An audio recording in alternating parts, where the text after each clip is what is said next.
Assalamualaikum dan selamat sejahtera semua. Berjumpa kembali pada hari ini untuk kita mempelajari Bahasa Melayu tahun 4. Tajuknya Makanan Selamat. Objektif yang ingin dicapai pada hari ini, cikgu mengharapkan anak murid dapat membina ayat berdasarkan draft untuk menghasilkan karangan. Sudah pasti kemahirannya iaitu kemahiran menulis. Mari kita baca dan fahami buku teks Bahasa Melayu tahun 4, tajuknya Makanan Selamat. Hadif dan kawan-kawannya mencari maklumat tentang keselamatan makanan di perpustakaan. Pendahuluan yang diberi.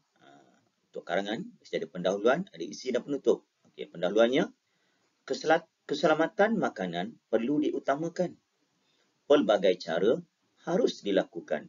Jadi kita buat daripada isi penting yang diberi, apa draft dia. Contoh, keselamatan makanan perlu diutamakan oleh semua orang. Terdapat pelbagai cara yang harus dilakukan. Draft dan juga contoh untuk membuat ayat. Seterusnya, kita lihat pula gambar yang pertama. Gambar singkir. Apa isi yang diberi? Isi pertama. Pertama, basuh tangan. Yang kedua, cuci peralatan dapur. Jadi, kamu kena fikirkan apakah ayat yang sesuai. Isi yang kedua pula, asingkan makanan. Yang kedua, gunakan bekas yang sesuai. Isi yang ketiga, masak dengan sempurna. Seterusnya, membunuh bakteria. Itu untuk isi ketiga. Apa pula isi yang keempat? Jangan makan makanan yang tamat tarikh luput. Yang kedua, keracunan makanan. Dan penutup pula, patuhi keselamatan makanan. Dan lagi satu isi untuk penutup, menjadi amalan dalam kehidupan. Untuk latihan pada hari ini, anak-anak murid dikenaki membuat draft karangan berdasarkan isi-isi penting yang diberi. Mari kita bincang bagaimanakah cara untuk membuat draft sebelum kita menulis karangan berdasarkan isi yang diberi.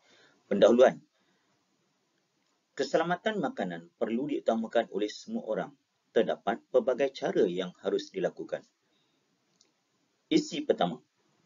Kita perlulah membasuh tangan sebelum dan selepas menyediakan makanan. Kita perlu mencuci peralatan dapur seperti pisau dan papan pemotong supaya kemas dan bersih. Untuk isi yang kedua pula, makanan mentah seperti ayam, daging dan makanan laut perlu diasingkan daripada makanan yang belum dimasak.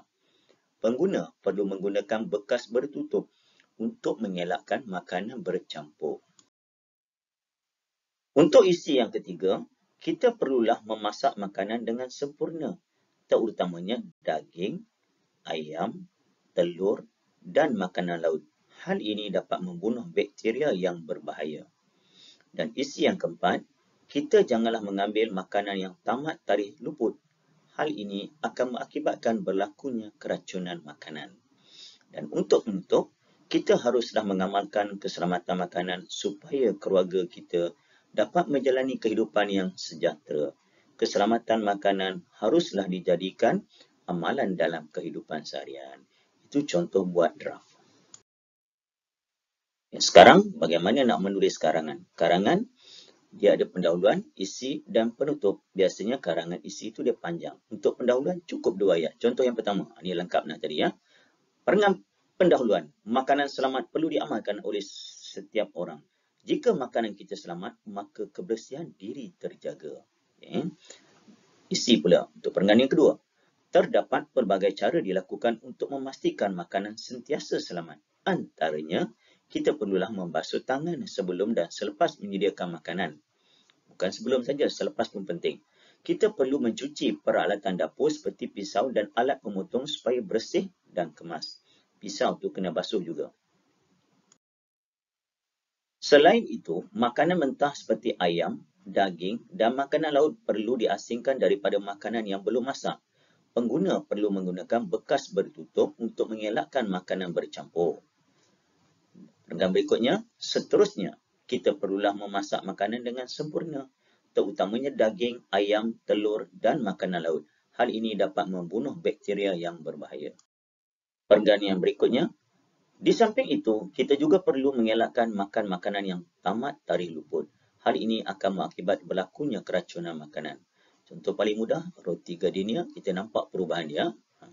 Dan untuk penutup, jadi kita buat kesimpulannya. Kita boleh juga rumusannya. Contoh, kesimpulannya, kita haruslah mematuhi keselamatan makanan supaya keluarga kita dapat menjalani kehidupan yang sejahtera. Keselamatan makanan haruslah dijadikan amalan dalam kehidupan seharian. Sebagai rumusannya, makanan yang kita makan pastikan selamat, halal, terutamanya bagi yang beragama Islam, supaya makanan yang kita makan itu menjadi darah daging, ia yang terbaik buat tubuh kita. Itu saja perkongsian cikgu pada hari ini. Kita jumpa lagi dalam tajuk yang seterusnya. Bye semua.